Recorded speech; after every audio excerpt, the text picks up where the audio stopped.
आज करीबन करीबन दोपहर के टाइम में नदीम को लाए थे। बाकी के 1 से 3 जो आरोपी उनको लाए थे आज। और पुलिस ने वापस से वो अपना ये कल का जो रिमांड रिपोर्ट था उसमें ही कुछ नई बातें जोड़ के उन्होंने वापस से 5 दिन का पीसी मांगा था।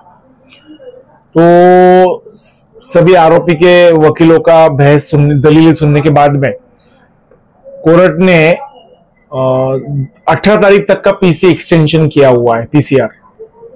उसमें जो एक चौथा आरोपी बताया जा रहा है उसका कुछ पता चला क्या? पुलिस ने आरोपी नंबर 4 मलिक करके नाम डाला हुआ है, पर वो कौन से मलिक साहब है या फिर कौन मलिक है उसके बारे में कोई डिटेल में उसमें कोई उन्होंने लिखा हुआ नहीं है।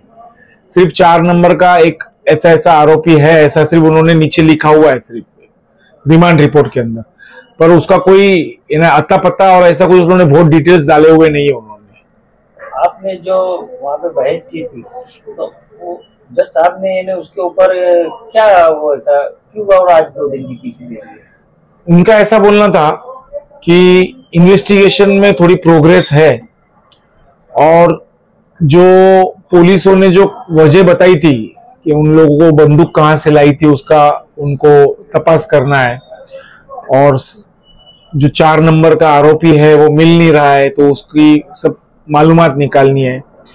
पैसे जो मिले थे आरोपी नंबर 1 और 2 को वो अभी तक उनको हासिल करवाने हैं। तो ऐसे जो अनेक वजह थे उसके ऊपर से कोर्ट ने फिर वो मद्देनजर रखते हुए 2 दिन का पीसी एक्सटेंशन किया हुआ। के लिए जो पिस्तौल इस्तेमाल हुई थी उसको पुलिस ने जब्त की है? अभी तक नहीं हुआ है।